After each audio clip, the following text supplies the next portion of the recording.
Kyle here from allmediareviews.blogspot.com, and I'm going to try doing another episode of random artist features, as I'm calling them. I can't even remember the name of it.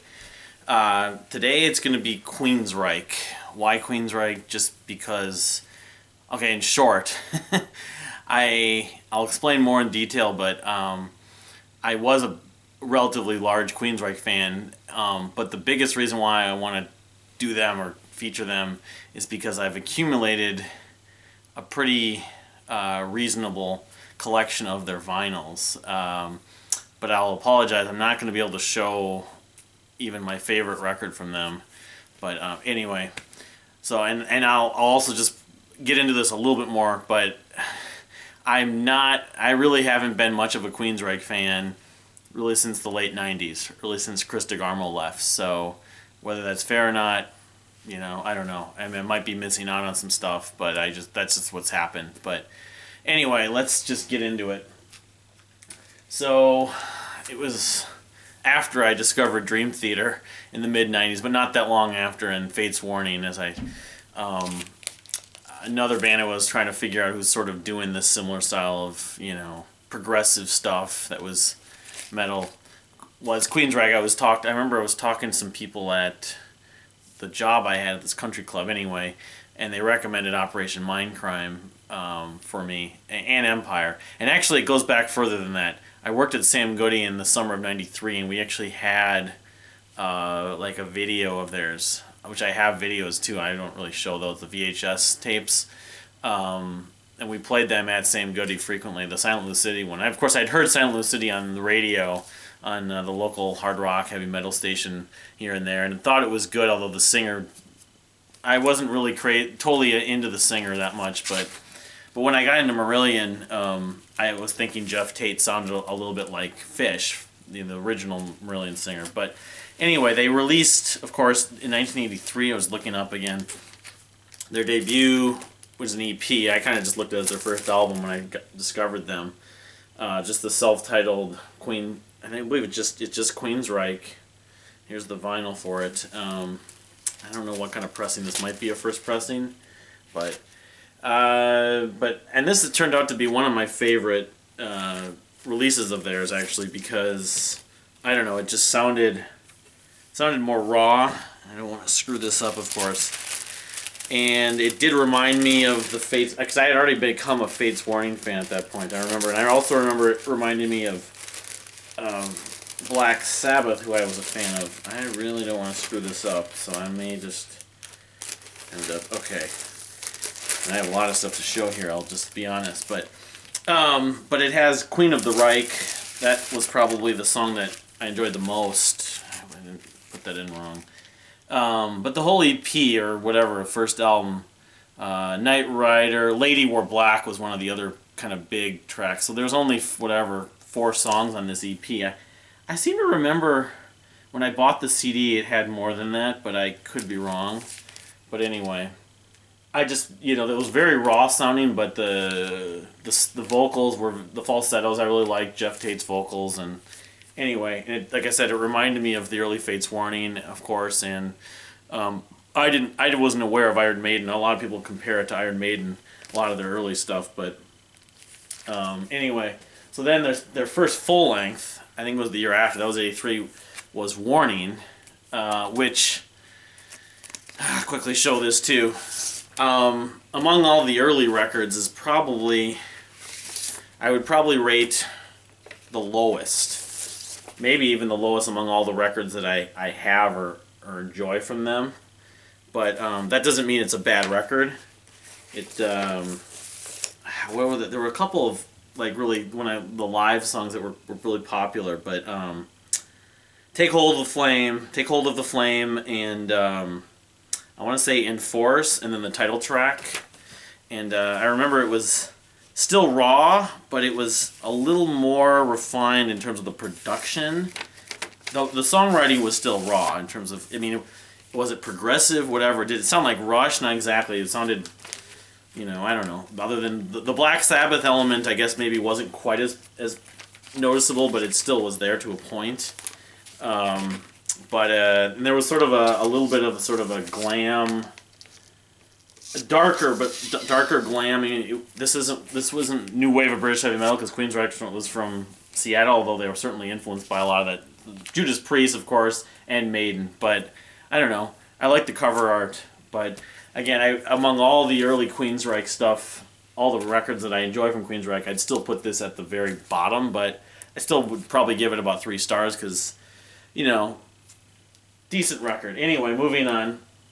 Then in 1986, I believe it was, they released Rage for Order, which some people probably see as a breakthrough, and I think they were experimenting a little more with this one. And actually, a lot of people that love early Queensrÿche rate this as the most underrated album. As you can see, I haven't even opened up my copy until now. I bought it and it was still sealed. Most underrated and most, I don't know, I guess I would say just, some people kind of rate it higher, I think, because like some of the other records get more attention. Let's see, and so this is probably a first pressing. But again, standard, you know, it's not 180 gram, but the glam part, I think, especially I always thought of this record for, you look at the pictures on the back of Jeff Tate and the other guys, but as far as the actual music on this, Walk in the Shadows, Surgical Strike, London is one of the songs, Screaming in Digital, I Will Remember. I think it actually flows a little bit better than both the self-titled EP and the and Warning. A little bit. It's a level up, I guess, would be the best way to put it. I don't love this record, but I still like it, I guess. But it definitely seems like they were moving and starting to incorporate different things. I think they usually like keyboards, but they used more textures on this, and it had more of an 80s tinge. It wasn't even metal, really. It was probably more along the lines of sort of your 80s pop rock, but just, I don't know, still having progressive tendencies. Now, this is where I'm going to start getting into some of the extra stuff I have. I found this just like a week ago or 2 weeks ago, and this is an actual like interview, as you can see, Screaming in Digital, and then it has some clips, like when they're, Queen of the Reich, Warning edit, Screaming in Digital, and I haven't heard it, you know, because I just got it, but anyway, for a collector of this period of Queensrÿche, it's certainly something to own. I didn't pay a fortune for it, thankfully, but and I don't think there's anything unique about it. It's just, it was issued by the record label EMI, and they were on EMI, which is another thing they shared with Marillion, of course. So my Marillion perception after that was totally going apeshit for Marillion and Fish, and it's like, oh god, the singer sounds just like Fish. They should do each other's music. But anyway. So then, of course, in 1980, I want to say 87 or 88, they released, well, I'll just go through this because I have a bunch of different extras. But here's the Operation Mindcrime full length. Well, this is a reissue, 180 gram reissue. And, you know, I would definitely rank Operation Mindcrime up to this point as their best record. And when I first got into Queensrÿche, that was, I think, the first album, I heard. And it certainly impressed me a lot, although I didn't like... At the time, I was totally into Dream Theater, and Fates Warning was becoming one of my favorite bands, and I didn't find that they were as good as Fates Warning or Dream Theater, especially with Dream Theater. They didn't have the keyboards, but, you know, it's a concept album, and over time, I grew to probably enjoy it more, and I'd say it works pretty well. It's not the greatest concept album ever. I wouldn't even probably put it in my top 10. I think part of that probably is because it gets so mentioned and praised to no end, but this is the first record of I would just say the trilogy of albums that I really love for them or really appreciate. As far as specifics go, the epic Sweet Sister Mary maybe be my favorite. The radio songs like Eyes of a Stranger, I love. That's an epic closer. I Don't Believe in Love, Breaking the Silence, Revolution Calling, The Needle Lies, actually, I think was the first song I maybe even heard from them other than Silent Lucidity. And I still like that. It's a catchy track. But yeah, I mean, some of the other, like, sort of story-based tracks work in some ways. And it's a concept element, you know, the whole, you know, guy who's, like, sort of, they're dealing with the government and some underground society. I mean, I don't want to get into the whole concept because I have to refresh my memory even about it, but it works. As a story. It's dealing with a priest, I know, and a nun or whatever. That obviously the sister, and just some sort of government overthrow. But anyway, it's a good concept album. So going along with that, I can show. I found this out in a suburb of out in Egan, actually, the store that doesn't even carry that much music anymore. But this is the Breaking the Silence 12-inch single. And I mean, I obviously, someone who's a big fan had this along with the other stuff I bought. It even has sort of theme-based artwork and everything, which as far as the B-side goes, nothing. I think it's exactly the same. There's not anything specific about it. But anyway, as a collector and someone who enjoys this period of Queensrÿche's music, certainly, I wish I could claim I had this much rare Rush or Dream Theater stuff. Although I have a fair amount of relatively rare Dream Theater, but this is for a band that I like a lot but not love. I have a lot of their stuff because I just have found it. So anyway, then they did. Here's the not Sweet Sister Mary, overseeing the operation, excerpts from Operation Mindcrime. So it's sort of like a promo 10-inch, and let's see, 240 left.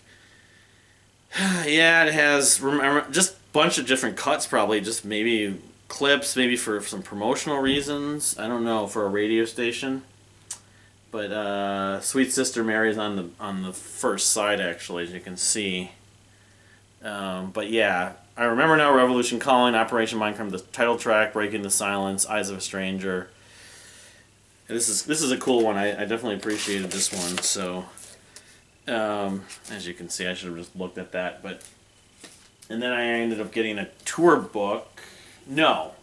Okay, that actually is the extent of the Mindcrime stuff. So then, of course, in 1990, I believe it was, they released the album to follow up after doing like extensive touring for Operation Mindcrime, Empire, which had the hit. I don't have a vinyl copy of it, sadly, but I have a bunch of like singles and other stuff. So this is like a tour book from that period that someone obviously saw. I mean, they may have seen him in town here, a show obviously I wasn't aware of at the time because I wasn't a fan until the mid-90s, really, mid to late 90s. But yeah, anyway, that's the tour book. I mean, I could show more of it, I guess. It's, if you're really a huge fan, like some people are, much bigger fans than myself, this is like really a big deal. Cool as a collector's item. So, anyway, so that I found within the same package as like those two EPs I just showed from two singles rather, and then okay, Jet City Woman, one of the biggest radio singles. This is a shaped.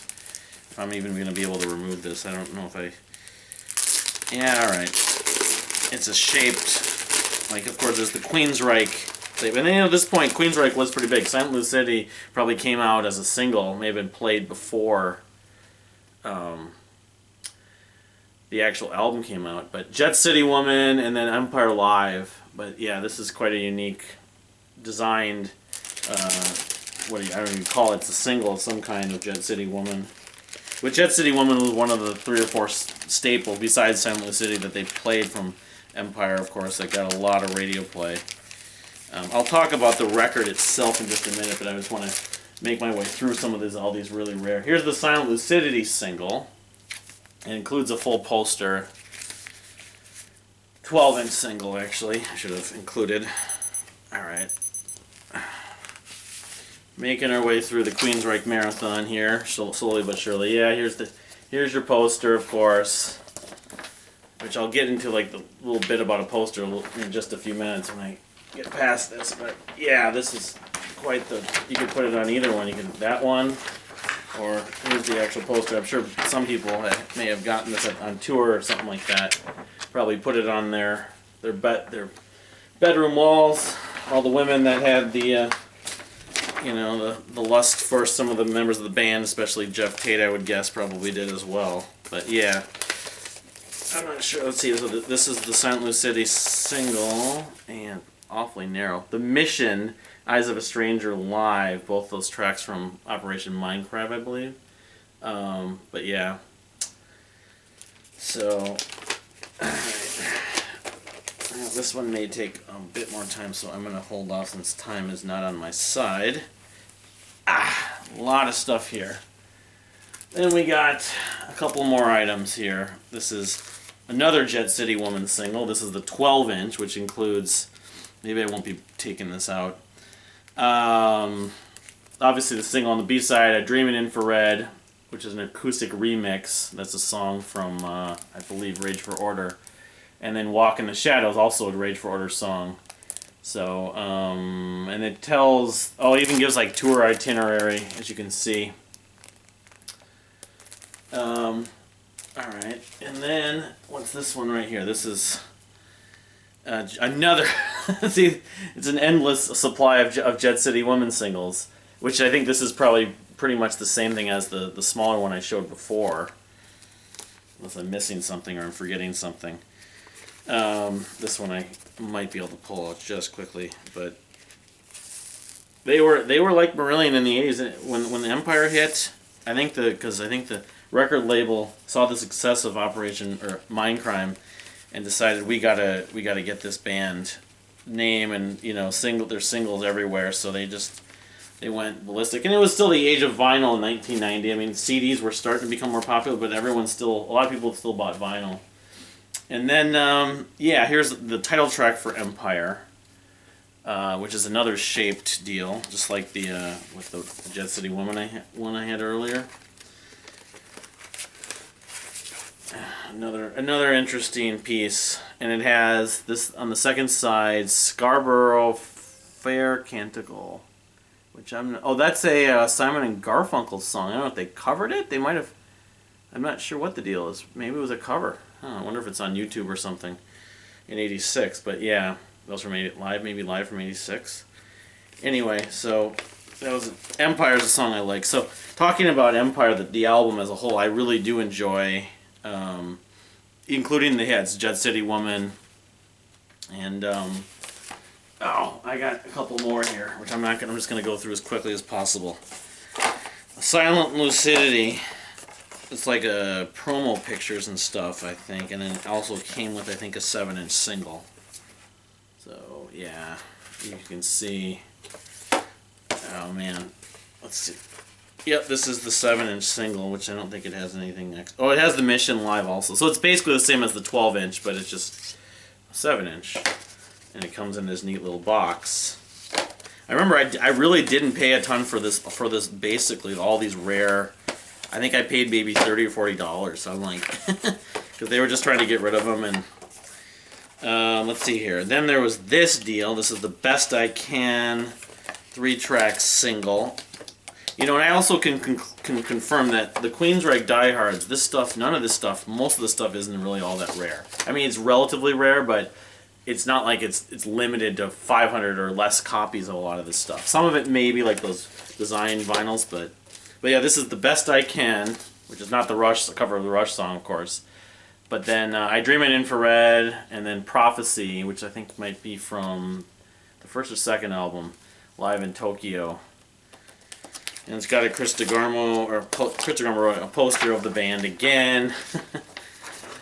And alright, let's try to move on here. And then the last large piece, or any piece, hopefully in this video, it is the Jet City Woman live, Walk in the Shadows live 12-inch single, which I think I had one. This is maybe I have two of them because I think there was another one, but this is a different one in that it comes with this large poster and this large box that I have here. Wow, this poster, yeah, this is pretty large. It's just them live, it looks like. Yeah, so it came with the poster. And then it came with, because I think that Walk in the Shadows and Empire Live, and it also came with this deal, this Monsters of Rock All Access deal. So, which who knows if that was actually with it or whoever the person who sold this had this and just threw it in. Figured they'd get more money if they have that. But yeah, so, alright, to conclude Empire, that was the whole Empire period, 1990, 91, 92. Yeah, my favorite song from it might be Is There Anybody Listening, though? There's that, Best I Can. There are a lot of good songs. That record, I actually in some ways prefer over Operation Mindcrime. I mean, Silent Lucidity is an epic track. It's been played frequently for decades now. Really, back then it was played a ton, but it's held up. It stood the test of time, I find, and it's kind of emotional. I mean, I have a lot of nostalgia and sort of because I remember hearing it before I even knew who the band were. Empire the track. They talk about the U.S. government and how much money they're putting toward different things. There's it's very much critical, very political and critical of the government. Della Brown. There's a bunch of other songs on that record that are really good. But anyway, then they released my favorite record in 1994. I obviously didn't hear it at that point. I heard it a couple of years later. Promised Land, which I apologize, I do not have a copy of. It also, I believe, the booklet on the compact disc I had came with. It opened up and it was like a poster. But and there was actually a version which I've always wanted to track down. I've wanted to track down for many years with CD-ROM information for a game you'd play, and then you get extra songs. And I actually do have the bridge single, which I'm not going to be able to show either. But yeah, that's my favorite album. It's a concept album like a little bit like Operation Mindcrime was, but it's not as overt. I Damaged were the two rockier tracks I always think of that record for, but there's a lot of sax, a lot of like different dynamics in that record. Just off the top of my head, I'm thinking of some of the other ones. Disconnected, there's a weird electronic song called, sort of electronic, using some textures called Disconnected. And let's see here. I also think, if I'm not mistaken, they had someone produce that. It might have been Peter Collins, who had worked with Rush. I don't know. I guess not. James Bart. Peter Collins may have done Empire. I know he worked with Queensrÿche at one point. Lady Jane is one of the other big hits. It's a piano ballad, but it totally works as it moves. Very different for Queensrÿche, but it definitely is a track that's memorable and one of my favorite ones they ever did. One of my favorite Queensrÿche songs. I guess as far as the rest of the track list, Someone Else, very sad ballad. My Global Mind is definitely kind of a rhythmic, very rhythmic, but and they're trying to maybe channel some different cultures. But yeah, I just find that they kind of peaked at this point, and this was Chris DeGarmo's really influence. Well, I loved Empire. Operation Mindcrime I love a lot of too. I thought with Promised Land they totally hit the nail on the head. And then, of course, in 1997, that was the first album that got released after I was a fan. They released Here in the Now Frontier. And I'll fully admit, I enjoyed that record somewhat, at least somewhat, in 1997 when it came out. There was a song called Spool, and what was the other one? There was another song that was like being played on the hard rock radio stations, something about flying. But that was about it from memory. I'll just look it up real quickly. Sign of the Times, that was it, I think. But yeah, I mean, as a whole, the record, I thought it was okay. It was decent, but not amazing. I think the grunge influence was all over that record, at least a lot of it. And then, of course, after that, Chris DeGarmo decided to leave because he wasn't all that pleased with Here in the Now Frontier, from what I know. I did see them on that tour, though, and they had this gigantic ear. But the only time I did see them at Target Center. But yeah, and then they released Q2K, and I think I bought the CD and I listened to it maybe once, and a lot of people hated it. And of course, DeGarmo had left. And then there's subsequent records again. I mean, DeGarmo, I guess, made a return, but I always found DeGarmo at that point was kind of the really largest source of my interest in their music. And when he left, I just kind of didn't even want to consider. I just blew him off, as much as that might not have been fair. I know people that were kind of the feeling that have come back, and ever since Jeff Tate left in the last few years, have become more of a fan with their new singer, which I can't even name. They've had a few different band members leave. I mean, the core is still there. The drummer, Scott Rockenfeld or Field, Eddie Jackson, the bass player, and Michael Wilton, one of the original guitarists, is still in the band. But I mean, they've released a whole bunch of records. They've released probably 6 or 7 records, including Operation Mindcrime 2, which I remember checking that out a little bit and not even getting past maybe half of it. Let's see, Tribe I've heard has some moments. It's sort of influenced by the Burning Man kind of thing. The Experience. Let's see here, American Soldier, Dedicated to Chaos. I heard a lot of people hated that record. Frequency Unknown. Then they did the self-titled record with Todd DeLaTorre. That's the guy I was trying to think of. And then Condition Human, which came out in 2015, which a lot of people really praised it. I think I actually checked out a couple songs and thought it was okay, but that's my take with Queensrÿche. You know, I don't know how much more content I'm going to include about them, unless I find. Of course, I've been seeking out both copies of Empire and Promised Land, especially Promised Land on vinyl, which do exist. But it's going to be really shocking unless I just continually go to eBay and some of those other sites. But yeah, that's that to me. And one other note about Chris DeGarmo, of course, in 2005 rather, he actually did work with Dredge, or 2004, when they were writing and recording Catch Without Arms, and I think he's listed as a co-producer. So I kind of found that ironic how, you know, he goes and works with a band I really was getting into at the time, and you know, his influence still works. Although the other music he's done, I really couldn't tell you, and maybe I owe it to myself to check it out at some point. But thanks for listening. I can't tell you what's coming up next, but I may actually be able to make another video or two tonight, maybe about another band, maybe just about 2016 stuff. I'm not sure, but you know, this is a neat new deal, and a neat new deal to do, and I plan to do more of these if I can, and hopefully not as extensive, just because of, in sake of time, this video goes almost 20 minutes. All right, take care.